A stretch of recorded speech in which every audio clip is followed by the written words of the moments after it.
Guys, perkenalkan nama saya Rais. Hari ini saya akan latihan bercerita menggunakan kartu bercerita.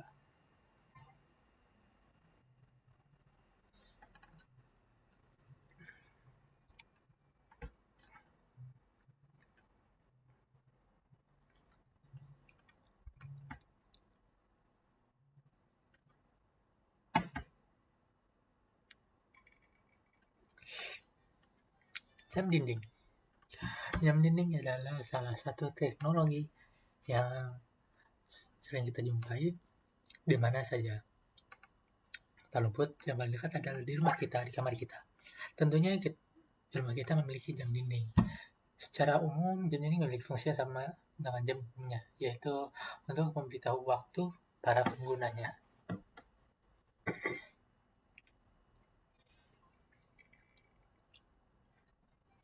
Bajak laut.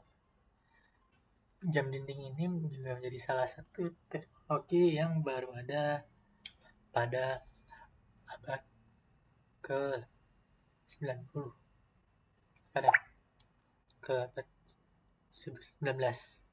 Nah, dan di sini hanyalah bentuk dari jam yang telah ditentukan. Berbeda pada zaman dahulu, di mana kita bisa bilang sebagai era bajak laut, di mana bajak laut masih mengelilingi lautan untuk mengambil harta-harta karun.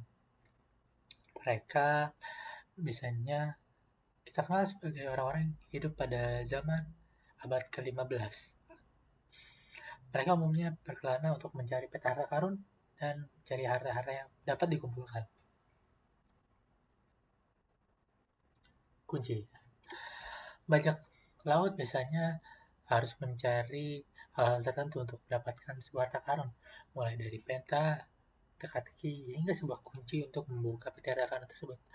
Kunci sendiri adalah salah satu alat untuk membuka suatu hal. Kita dapat mengkiaskan menggunakan kata kunci sebagai sesuatu hal untuk membuka atau menyelesaikan suatu permasalahan atau suatu perihal terhadap hal lainnya. Dengan demikian, kunci memiliki makna yang bisa berarti sebagai kata benda ataupun sebagai kata kiasan. Ular.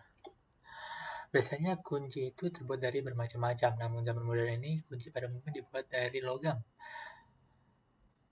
Logam sendiri adalah benda yang bisa dibilang keras atau padat.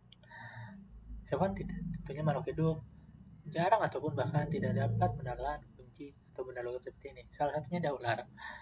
Ular dapat membuka mulutnya sangat lebar. Mereka tidak mengunyah, namun melahap mangsanya bulat-bulat. Walaupun bisa melakukan seperti itu, ular tidak bisa mengonsumsi logam karena logam sendiri tidak dapat terurai di dalam tubuhnya, sehingga hal tersebut tetaplah tidak baik bagi tubuh ular.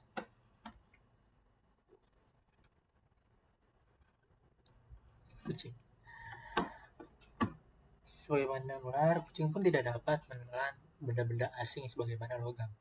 Kucing sendiri adalah salah satu hewan atau makhluk hidup yang paling dekat dengan manusia karena kucing merupakan salah satu hewan yang paling sering dipelihara oleh manusia. Bersangkutan sebagaimana hewan anjing juga sering kali dipelihara oleh manusia. Untuk berbagai macam hal tentunya, kucing sendiri sering dipelihara karena keunikan sifat yang uniknya. Berbeda dengan anjing, di mana anjing sering hewan yang penurut atau dapat dilatih, kucing justru sering kali bertingkah dengan perilaku lucu dan tidak dapat ditebaknya sehingga menjadi perhatian atau daya tarik bagi beberapa orang. Dokter. Kucing yang sakit harus dibawa ke dokter hewan. Dokter sendiri adalah profesi yang dimana mereka akan mencari tahu dan memberikan diagnosa sebuah penyakit terhadap makhluk hidup. Untuk manusia, dokter itu biasanya ada banyak sekali, seperti contohnya mulai dari untuk gigi ada dokter gigi, untuk pernapasan ada dokter THT atau bisa kita sebut telinga hidung tenggorokan, ada dokter internis untuk dokter spesialis organ dalam, dokter saraf, dokter mata, dan lain-lain. Berbeda dengan manusia, biasanya hewan walaupun banyak sekali jenisnya dari mamalia, reptil, dan lain-lain, mereka tetap memiliki satu jurusan yaitu dokter hewan. Cukup sekian untuk artikel berita hari ini. Terima kasih.